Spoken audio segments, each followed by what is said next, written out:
राजनीति विज्ञान BL model senior secondary school के सभी विद्यार्थियों का स्वागत है। आज हम राजनीति विज्ञान के तीसरे अध्याय चुनाव और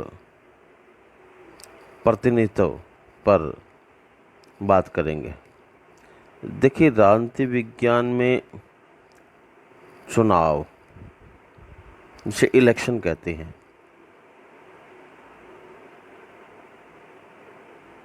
का बड़ा रोल है।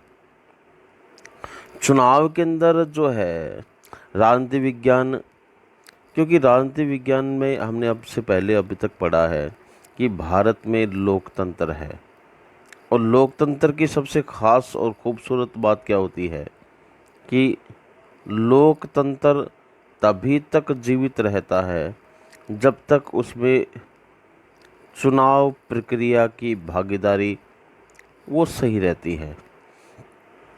देखिए, वे देश जिन देशों में इलेक्शन बढ़िया हो रहे हैं,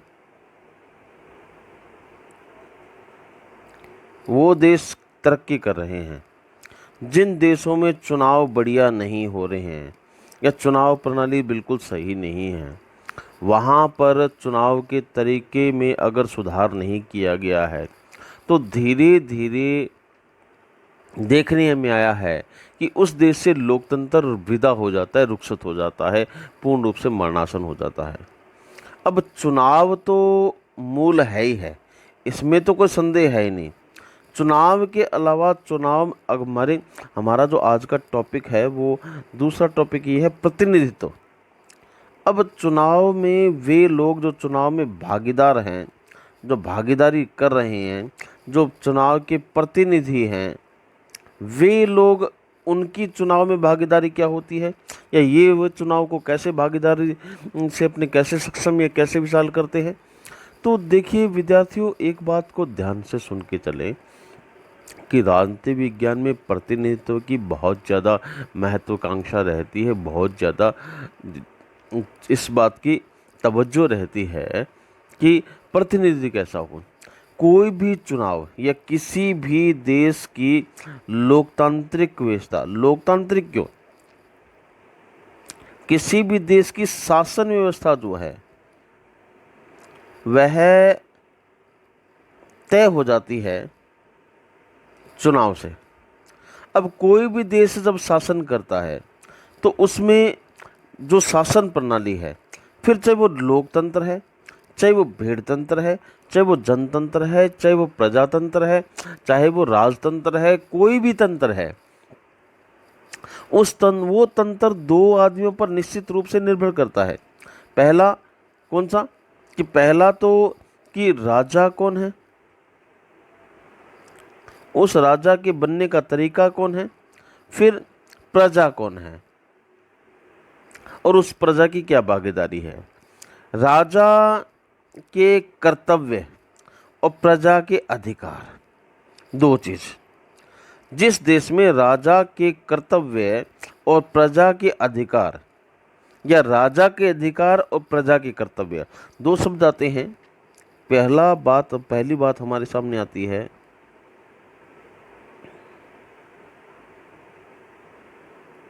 अधिकार की, दूसरी आती है कर्तव्य की। अब ये अधिकार और कर्तव्य तय करते हैं कि कहाँ पर किस तरीके से कौन सी व्यवस्था का संचालन होगा, या किस व्यवस्था किस तरीके से कार्य करेगी, और उस देश में शासन व्यवस्था वास्तव में सुशासन है कि कुशासन है। इस बात का फैसला, इस बात का तय राजा और प्रजा करते हैं। अकेला राजा तय नहीं कर सकता, न अकेली प्रजा तय कर सकती है। देखिए, राजा एक होता है, बुद्धिश्रेष्ठ होता है, और निश्चित रूप से वह उन आम लोगों में खास होता है, तभी वो वहाँ का राजा होता है। उसकी कुछ बुद्धि उपलब्धि रहती है, उसके उसमें कुछ मानसिक योग्यताएं रहती हैं। उन मानसिक योग्यताओं के चलते वह व्यक्ति राजा, हालांकि ऐसा नहीं हुआ है कि राजा कुपात्र व्यक्ति नहीं बने हैं, या वे व्यक्ति जो अयोग्य हैं वो राजा नहीं बने हैं, एक बार बन जाते हैं, कोइंसिडेंस ऐसा हो जाता है कि वो कभी कभार राजा के पद पे सुशोभित हो जाते हैं, लेकिन वो ज़्यादा लंबे समय तक सर्वाइव नहीं कर पाते। इतिहास खंगाल के अगर आप देख लो, आप इतिहास के विद्यार्थी हैं, निश्चित रूप से समझते होंगे कि राजा वही कामयाब रहा है जो लंबे समय तक चला है, या जिसकी नीतियां लोक कल्याणकारी रही हैं, जो राज्य का संयोगी है, जो राज्य विरोधी नहीं है, जो सर्वाधिक कल्याण में विश्वास रखता है, जो जनता को पूर्ण रूपेण उसके स्वहित के अनुसार जो है कार्य देता है, वो राजा कहलाता है। अब राजा जब तक प्रजा पर अपने अधिकार नहीं समझेगा, या प्रजा जो है वो राजा पर अपना अधिकार नहीं समझेगी, तब तक बात अधिकारों की है। और अधिकारों के साथ साथ अकेले अधिकारों की ही बात से काम खत्म नहीं हो जाता, बात काम आगे भी, उससे आगे भी बात जो है वो कर्तव्य की भी आती है।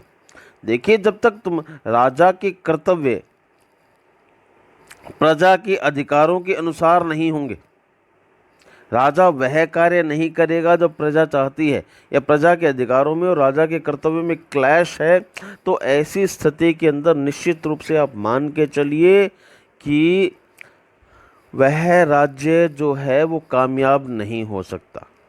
देखो, आज के पाठ में हम इसी बात की चर्चा करेंगे कि चुनाव क्या है, उसका प्रतिनिधित्व क्या है। अब सारा का सारा ढांचा जो है वो एक जगह आके टिक जाता है।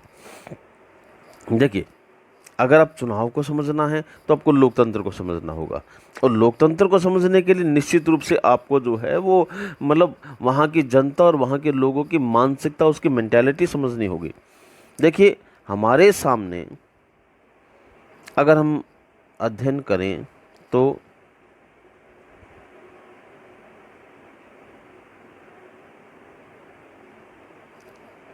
लोकतंत्र के दो रूप आ जाते हैं।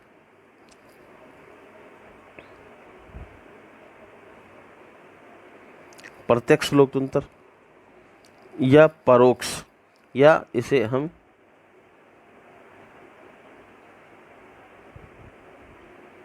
अप्रत्यक्ष लोकतंत्र कहते हैं। प्रत्यक्ष लोकतंत्र, देखिए, प्रत्यक्ष लोकतंत्र वह लोकतंत्र होता है जिसके अंतर्गत हम जनता सीधी जो है वो लोकतंत्र की कार्यप्रणाली में बिना किसी माध्यम के शामिल होती है, प्रत्यक्ष लोकतंत्र कहलाती है। प्रत्यक्ष लोकतंत्र दुनिया का सर्वाधिक शुद्ध, सर्वाधिक पुराना और सर्वाधिक जो है वर्तमान में सबसे कम प्रचलित, और अगर हम अतीत में जाएं तो सर्वाधिक प्रचलित शासन प्रणाली थी। वर्तमान में इसलिए प्रचलित नहीं है क्योंकि अब बड़े बड़े राज्यों का उद्भव हो गया है और जनता की प्रत्यक्ष भागीदारी संभव नहीं है, और न ही ऐसा संभव है कि सारी जनता एक जगह, एक धरातल पे, एक पीस ऑफ लैंड पे इकट्ठी हो और वह अपनी शासन सत्ता को स्थापित कर दे। ये थोड़ा संभव नहीं है। प्रत्यक्ष लोकतंत्र एक ऐसा लोकतंत्र होता है जिसमें जनता सीधी चुनाव प्रणाली में, शासन प्रणाली में, कार्य प्रणाली में या किसी भी तरह के निर्णय निर्माण के अंदर सीधी और प्रत्यक्ष भागीदारी रखती है। प्रत्यक्ष लोकतंत्र जो है दुनिया में अब बहुत कम देशों में बचा है। कुछ देश है लाइक स्विट्ज़रलैंड,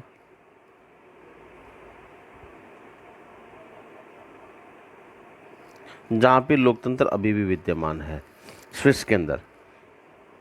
यहाँ पर प्रत्यक्ष लोकतंत्र दुनिया में है। देखिए, स्विट्ज़रलैंड में भी एक पूर्ण कैंटन में एक इसका पूर्ण कैंटन है जिसका नाम है ग्लैरेंस, जिसमें लोकतंत्र है, प्रत्यक्ष लोकतंत्र है।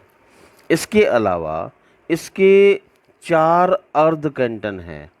एक तो पूर्ण कैंटन है जहाँ पे है, देखिए, स्विट्ज़रलैंड में स्थिति ये है कि वहाँ पे राज्यों को कैंटन कहकर बुलाते हैं, क्योंकि स्विट्ज़रलैंड की शासन व्यवस्था में वहाँ के नागरिकों को तिहरी नागरिकता प्राप्त है।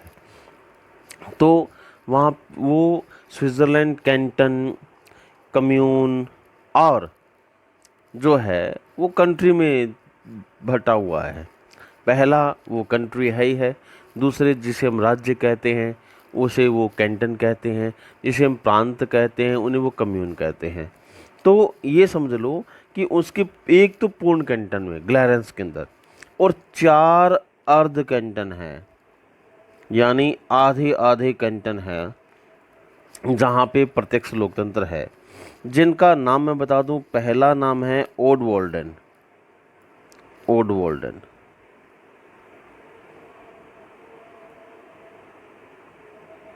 इसके पास ही लगता हुआ है निडवोल्डन। ऑड और निडवोल्डन दोनों इसके साथ लगते हैं। इसके बाद में अगला है ऑडवोल्डन, पहला है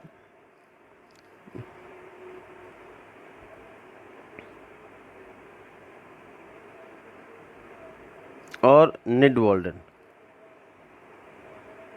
दो तो ये है वोल्डन के। अब है अपर एंजल,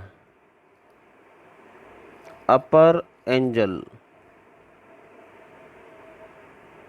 और एक इनर एंजल, इनर अपर एंजल। ठीक है, तो क्या समझे कि स्विट्जरलैंड में वोल्डन प्रांत है।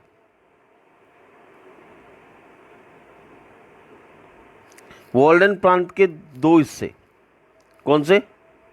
ओड और निड। ठीक है, और इसी तरह एंजल प्रांत है। एंजल, एंजल के भी दो हैं, अपर और इनर। अपर एंजल और अपर इनर एंजल। ठीक है, और एक पूर्ण प्रांत के रूप में ग्लैरेंस है ही है। ठीक है, तो इस तरीके से स्विट्जरलैंड के अंदर 4 जगह ऐसी है कि जहाँ पे प्रत्यक्ष लोकतंत्र रहता है। अब प्रत्यक्ष लोकतंत्र कौन सा होता है? प्रत्यक्ष लोकतंत्र में नागरिक स्वयं दिन प्रतिदिन के कार्यों एवं सरकार को चलाने के कार्यों में सीधे भाग लेते हैं। प्राचीन यूनान के नगरों में ऐसा होता था और वहाँ पर प्रत्यक्ष लोकतंत्र के उदाहरण जो है छोटे छोटे जगहों पे आज भी मिल जाते हैं। अगर कोई हमसे पूछे कि भारत में कहीं प्रत्यक्ष लोकतंत्र है, तो हम सीधा सीधा कह देंगे कि भारत में सब जो ग्राम सभा जो होती है, ग्राम सभा जहाँ पे गांवों के लोग मतलब काम करते हैं, वो ग्राम सभा जो होती है वहाँ पर प्रत्यक्ष लोकतंत्र रहता है। कि जब जनता की सीधी भागीदारी रहती है वह प्रत्यक्ष लोकतंत्र कहलाता है। ठीक है, अब जनता सीधी भागीदार रहती है। दूसरा हमारा आता है, समझाएगा प्रत्यक्ष लोकतंत्र क्या है? पुनः से सुन ले।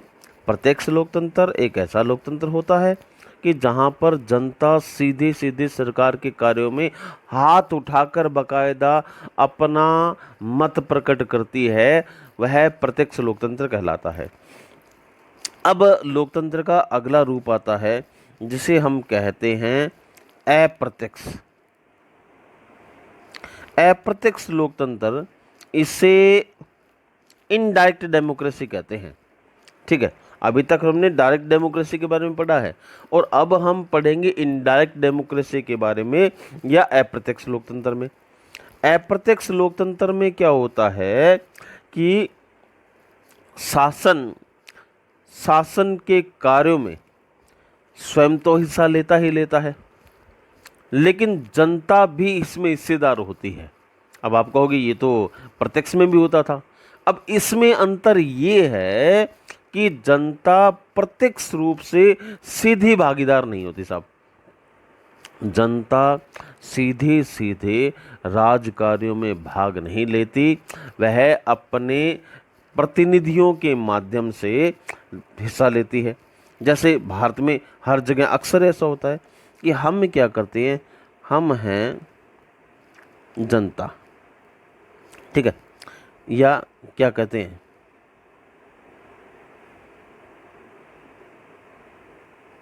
सिटीजन, यहाँ के नागरिक, ठीक है।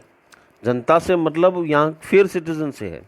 हम क्या करते हैं, चुनाव करते हैं, ठीक है, और उस चुनाव में भिन्न भिन्न लोगों को चुनते हैं। हम केंद्र सरकार के लिए एमपी चुनकर भेजते हैं, वो एमपी आगे चलकर जो है पीएम बनाते हैं, और पीएम और एमपी की सहमति से जो है वो राष्ट्रपति का चयन होता है। हालांकि इसके चुनाव में भागीदार सारे ही रहते हैं, ठीक है, उसमें सारा इलेक्टोरल पैनल रहता है। इसमें लोकसभा के सदस्य, राज्यसभा के चुने हुए सदस्य, लोकसभा के चुने हुए सदस्य, राज्य विधानसभाओं के चुने हुए सदस्य, संघीय जो शासन है, यूनियन टेरिटरी के जो है उनके चुने हुए सदस्य। ध्यान दीजिए, सिर्फ चुने हुए सदस्य ही मतदान करते हैं, तब जाके राष्ट्रपति का चयन होता है। लेकिन कहीं न कहीं राष्ट्रपति के चयन में बहुत महत्वपूर्ण भागीदारी जो होती है वो केंद्र सरकार की रहती है, केंद्र सरकार भागीदार रहती है। दूसरा, हम जो है राज्य के लिए, ये तो सारा, ये जो हमने बताया है ये तो सारा केंद्र के प्रतिनिधित्व के रूप में, हमें केंद्र के लिए हम क्या करते हैं, राज्य के लिए हम क्या करते हैं साहब, राज्य के लिए हम मेंबर्स ऑफ लेजिस्लेचर असेंबली चुनते हैं। मेंबर ऑफ लेजिस्लेचर असेंबली का चुनाव जो है वो, मेंबर ऑफ लेजिस्लेचर असेंबली चुनने के बाद में वही एमएलए जो है आगे चल के सीएम यानी मुख्यमंत्री का चयन करते हैं, उन्हीं में से मुख्यमंत्री निकल के आता है, ठीक है। तो ये होगी अप्रत्यक्ष लोकतंत्र में, हमने यहाँ पे पीएम चुने, एमपी चुने, एमपी ने पीएम चुना, ये हमने एमएलए चुने, एमएलए ने सीएम चुना, और केंद्र में राज करने का काम जो है, अब देखो केंद्र के अंदर जो है शासन, अब दो चीज हो गए, ये हो गए देश, दो सत्ता में बटा रहता है, पहला है केंद्र और दूसरा है राज्य। केंद्र सरकार जो है वो प्राइम मिनिस्टर जो है वो किसके संयोग से,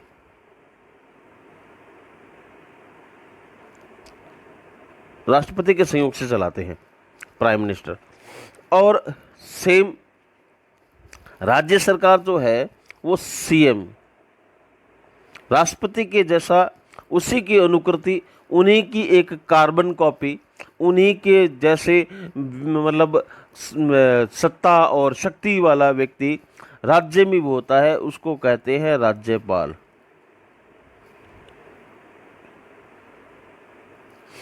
राज्यपाल के साथ मिलकर सीएम राज्य का शासन चलाता है, और प्रधानमंत्री राष्ट्रपति के साथ में मिलकर देश का शासन चलाता है। तो इस तरीके से हमने केवल पीएम के जो मिनिस्टर्स हैं उनको चुना, हम केवल मंत्री चुनते हैं सब, केंद्र के लिए भी और राज्यों के लिए भी। केंद्र के लिए भी मंत्री चुनते हैं, राज्यों के लिए भी मंत्री चुनते हैं, और ये मंत्री जो है वो अधिकतम रूप से कैबिनेट तक मार करते हैं। मूल सत्ता जो आदेशित होती है, मूल सत्ता का संचालन होता है, वह निश्चित रूप से अवसंभावी रूप से क्या होता है, वह शासन राष्ट्रपति, राज्यपाल, संवैधानिक रूप से मुख्यमंत्री और प्रधानमंत्री जो है वो लोकतंत्र के प्रतिनिधि के रूप में जो है वो चलाते हैं। आगे देखिए, आगे हमारा है टॉपिक कि हमने अभी देखिए क्या पढ़ लिया है, लोकतंत्र क्या है, कितने भागों में बंटा होता है, प्रत्यक्ष कौन सा है, अप्रत्यक्ष कौन सा है। अब एक उदाहरण के रूप में अगर तुमसे पूछे कि सब अप्रत्यक्ष लोकतंत्र का कोई उदाहरण बताओ, तो भारत में जितनी भी चुनाव प्रणालियाँ जो मैंने आपको बताई वो सारी की सारी आप अप्रत्यक्ष लोकतंत्र के रूप में बता सकते हैं।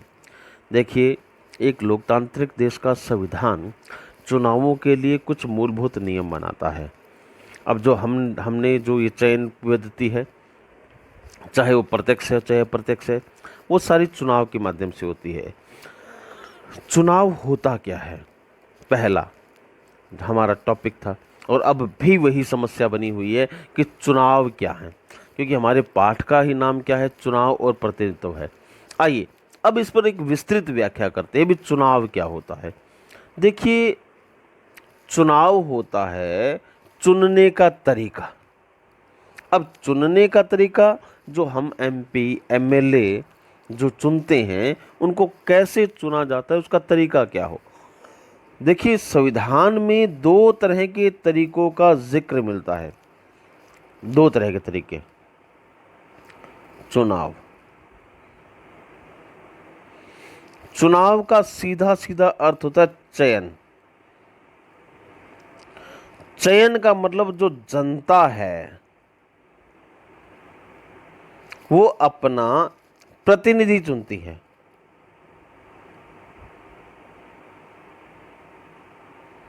ये प्रतिनिधि जो है वो शासन करता है, चुनाव कहलाता है। देखिए, जनता का काम है अपने प्रतिनिधि का चयन करना, और वो प्रतिनिधि का चयन कैसे होता है।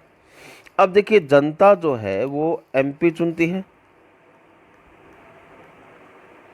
और